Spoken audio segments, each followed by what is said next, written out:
I'm quite capable of sorting the mail myself. You go about your chores. Forget it, Shuddy. You go sorting the mail, and I'll be resorting all day. You will not. I hate it when you sort the mail. And I hate sorting the mail with you. You wouldn't if you knew how. Give me that. Here. And if you ever come back, it'll be too soon. Look at this mess. I don't come here because I want to. What a crabby old battle axe. Kinda reminds me of you, Gert. Thanks a lot, Bean Brain. You have a way of bringing out the worst of me. But at least you're good for something. I am? What's that? Starting fights.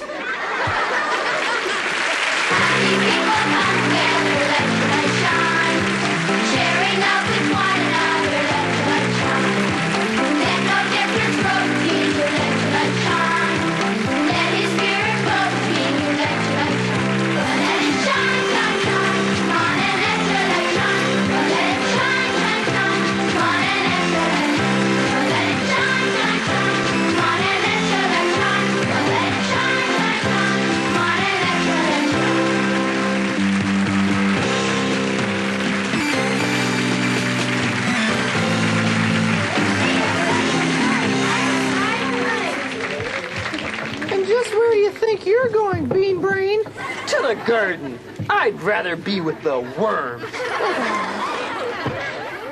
You certainly have a way with words.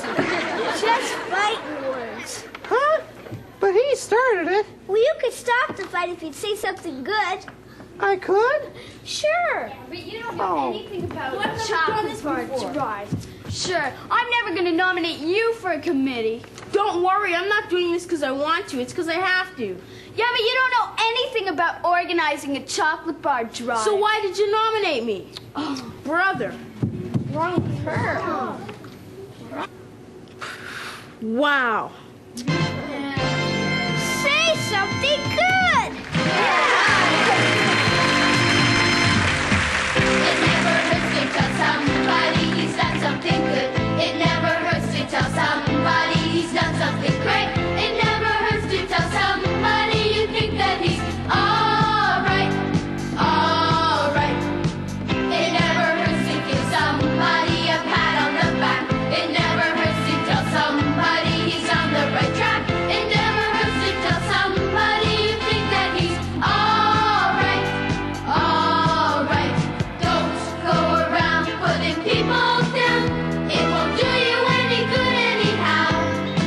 But you will feel so fine, feel so right to say something good to somebody you like. Say something good, it doesn't cost you a dime. Say something good, why don't you try it sometime? Say something good, you don't have to tell a lie if you positively try.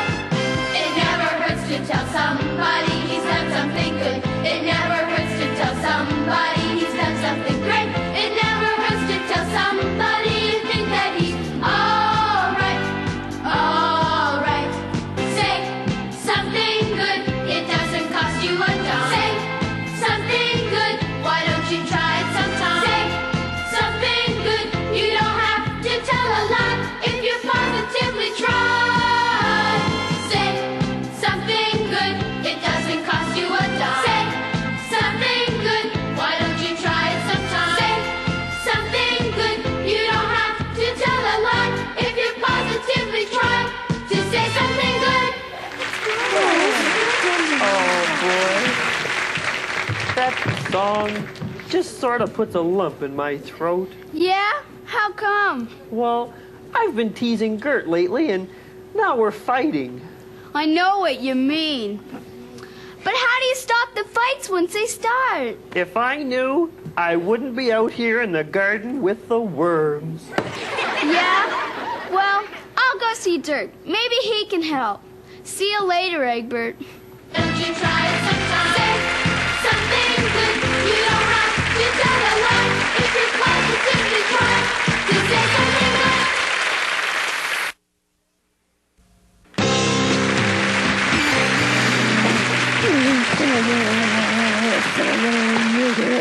Oh, what's the matter with you, Vince? I'm corking your gickamere, Nick Corkamore. Now, why don't you get on the phone and apologize to Fred and quit the arguing. No, I will say get American here. Now, you will see. You say something nice and the fight will be over. No, I will say get him more. Well, what's the matter with you? I've had it with Martin. All week we've been fighting, and I just can't take it any longer. Well, you just sit still for a moment. I have a piece of advice for you that'll stop the fighting if you can take it. Anything, I'm desperate. I get it. Okay, but first, I'm going to tell you a little story. Oh, good. Oh, good one. Once upon a time. There are very few things in life that you can really depend on. Today. Things are changing all the time. But there's one old piece of advice that works every time. It worked long ago, and it'll work for you today if you have trouble with fighting. Once upon a time, there was an old man named Charlie Beamish. He was a circuit rider for the Pony Express. The mail must go through! Whoa, boy. Oh, no! Charlie's here!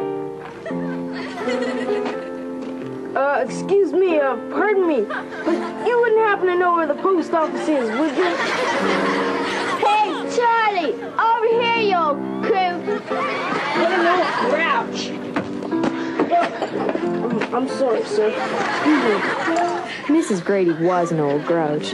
A kind word rarely crossed her lips. Hurry it up, Charlie. I ain't got all day. Charlie had been with the Pony Express for 30 years. His horse could have run the route blindfolded, and Charlie might as well have been blindfolded. He could hardly see a thing anymore. But at least he tried to be nice. You're looking awfully nice today, Mrs. Grady. Thanks a lot, Charlie. Get into this post office here and we'll sort out the mail. Mrs. Grady had no patience with Charlie's problem. She just made things worse. You put him in the wrong box. Mrs. Grady, you're such an old grouch. This is not. I'm quite capable of sorting the mail myself. You go about your chores. Forget it, Charlie. You go sorting the mail and I'll be resorting all day. You will not. I hate it when you sort the mail. And I hate sorting the mail with you. You wouldn't if you knew how. Give me that. Here. And if you ever come back, it'll be too soon. Look at this mess. I don't come here because I want to. They're still at it. Guess so. I love my job, but I can't stand that woman. Come on, baby. I'll show her. Come on, move out. This went on day after day. Here we go again, Midge. Excuse me, but you wouldn't happen to know where the post office is, would you? Charlie, over here. And year after year. Yeah, well, if you ever come back, it'll be too soon. Yeah, well, I don't come here because I want to, you know.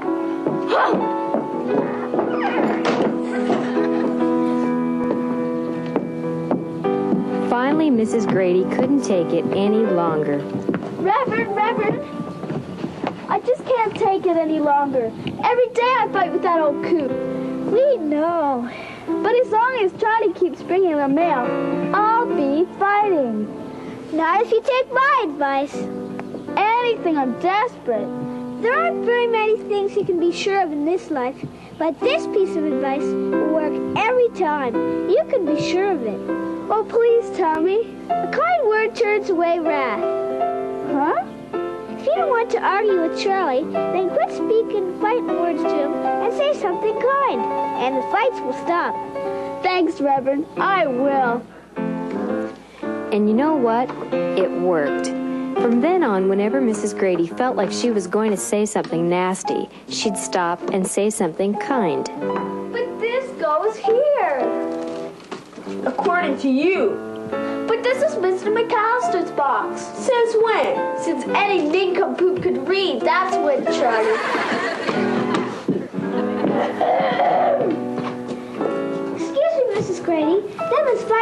words. A little kindness would be fitting about now. Oh, yeah. Johnny, you've been working hard, and you deserve some cookies and lemonade. So do you, Reverend.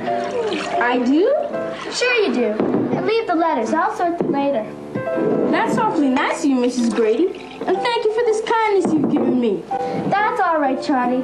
It's a lot more fun to give a few words of kindness, and it beats a fight every time. Yeah, I know what you mean. That's really good. Thank you.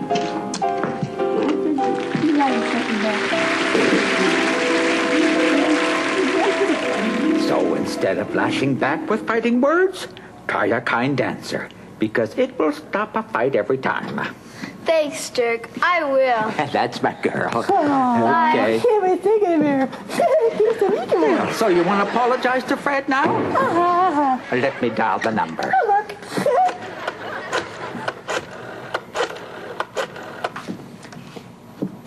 Is he come here?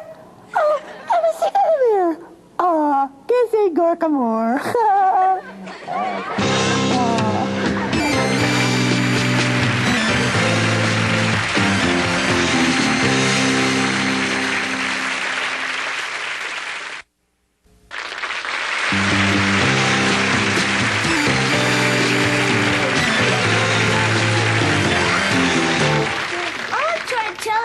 Is if you want to stop fighting, then quit speaking fighting words and say something good. A little kindness goes a long way. Yeah, I know you're right. Yeah, but I'm still too mad at that feather-brained Egbert. Those are fighting words. I know. Okay then, just remember the golden rule. Do unto others what you would have them do unto you. Watch the story and see who showed kindness. A businessman was driving from one big city to another. Along the way, he stopped to give a couple of hitchhikers a ride.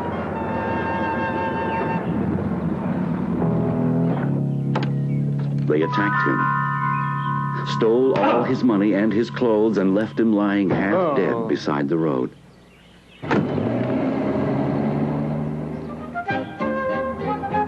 A preacher came along, slowed down to see what had happened, and even though he saw the man lying there, he just passed by. Soon after, a member of a local church arrived on the scene.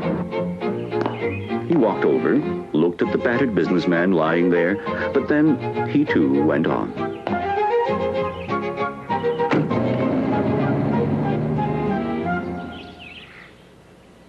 A little later, a despised motorcyclist came roaring by, and when he saw the man, he felt deep pity. Kneeling beside him, the motorcyclist put some soothing ointment on his wounds and bandaged them.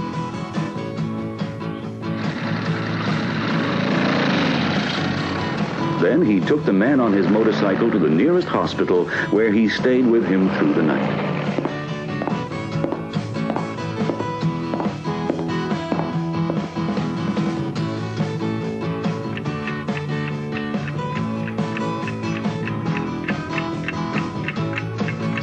The next day, the motorcyclist gave the hospital $100 and told them to take care of the man.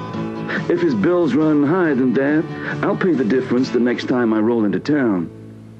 Which of these three would you say was a neighbor to the injured man? If you say the one who was kind enough to help, you're right. Now, you go and do the same. That motorcycle man was kind. Oh, dear. I better start being kind, too. As soon as Egbert gets back from the garden, I'll patch things up. Good. Me too. When Danny Jane gets back, I'm going to try a little kindness. Great. Come on. While we're waiting, let's see what Marcy is making down at Kaleidoscope. Yeah.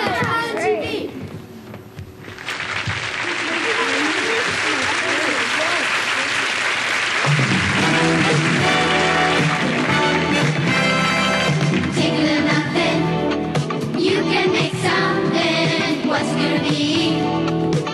You wait and see. With a little determination and a lot of imagination. What's gonna be? You wait and see.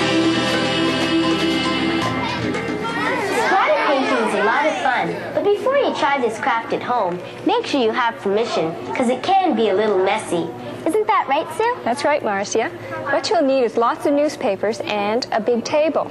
And cover the table with newspapers so you won't get any paint anywhere. Get scraps of paper and some good sheets of paper. You'll need a toothbrush. An old one will do just as well. You don't need to go out and buy a new one. And go around the house and collect objects that you can place down on the paper. Like what we have here, a comb, some pennies, a key is great, a shower curtain hook, and macaroni. What we've done here is put the key down, pennies, and a pair of scissors.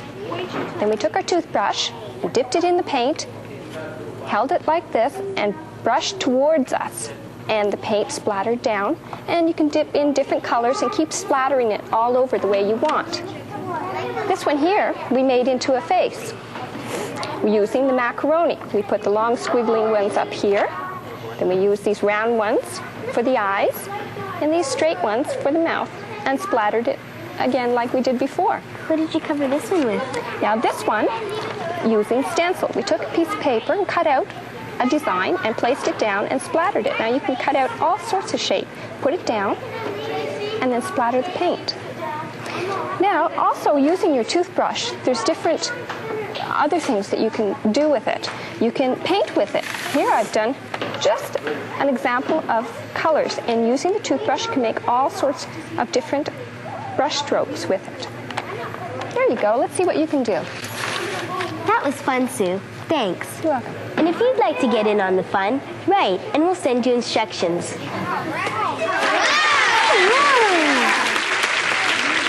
Oh, Edward! You're back! Wasn't that a good craft? What would a pea brain like me know? I won't stay long. I just came to get my shovel. Oh, Egbert, don't go. I'm sorry for being nasty. You are? So am I, Gert. I hated it in the garden alone with the worms. I'd rather be with you than any worm any day. Coming from you, that's one of the nicest things you've ever said to me.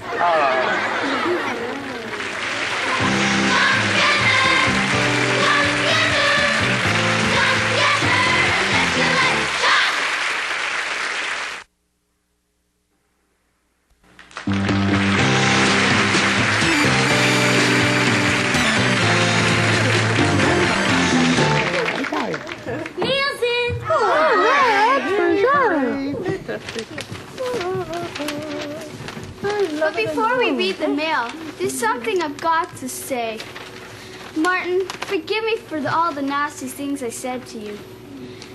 I wanted you on the chocolate bar drive because, well, you know how to work and you get along with everybody.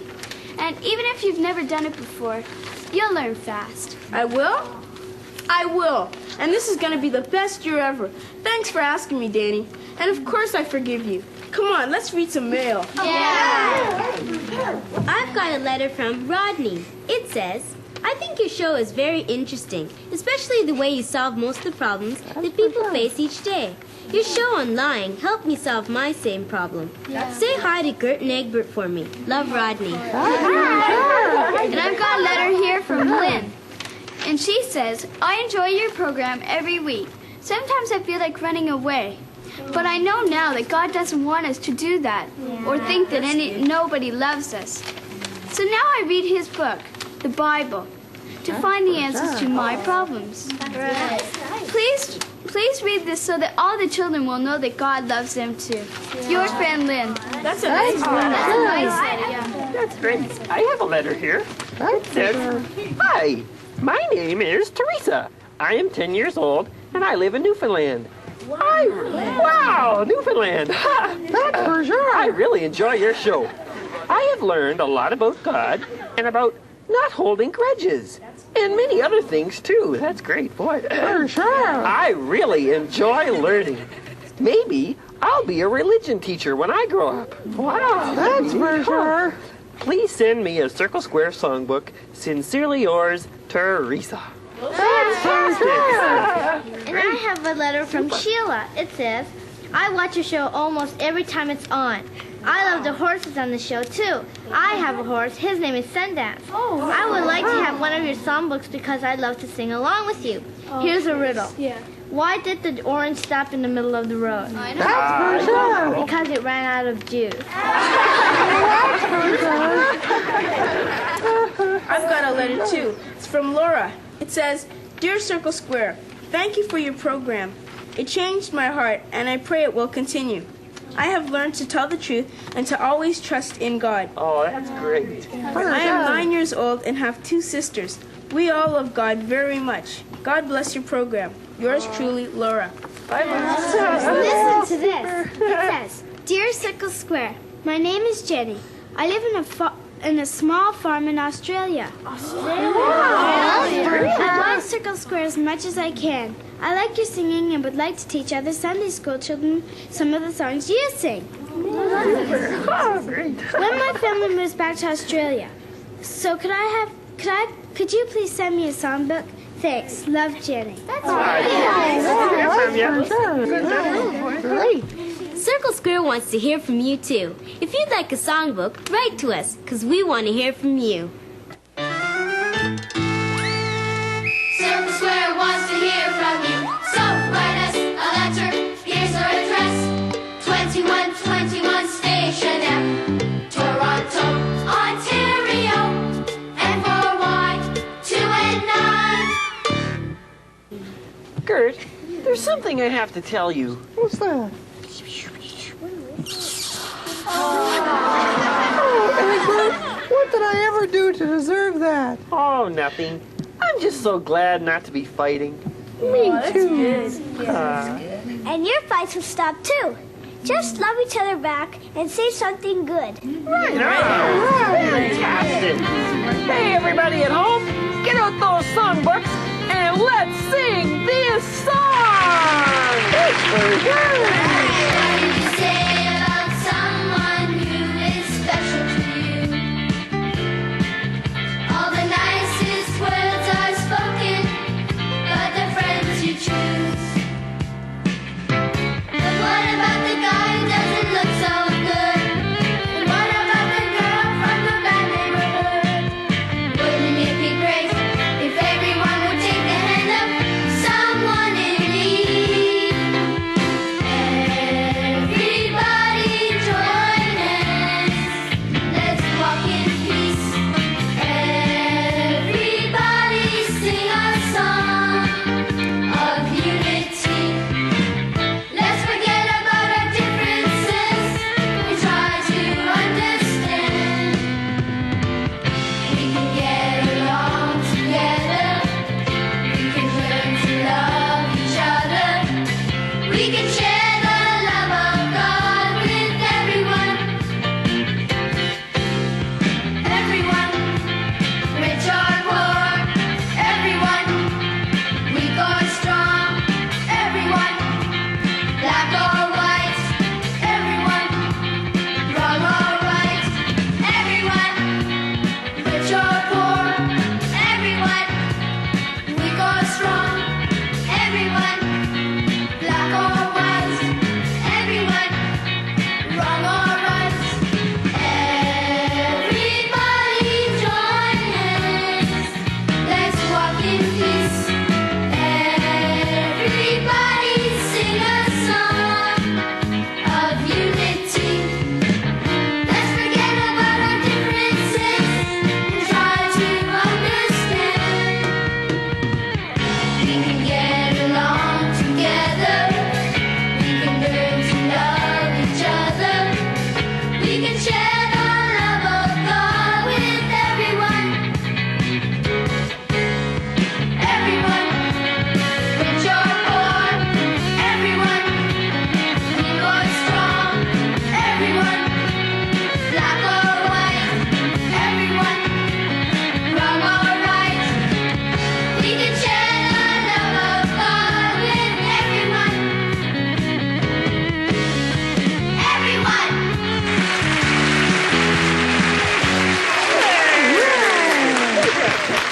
So stay away from fighting words and try a little kindness. See you next week. Keep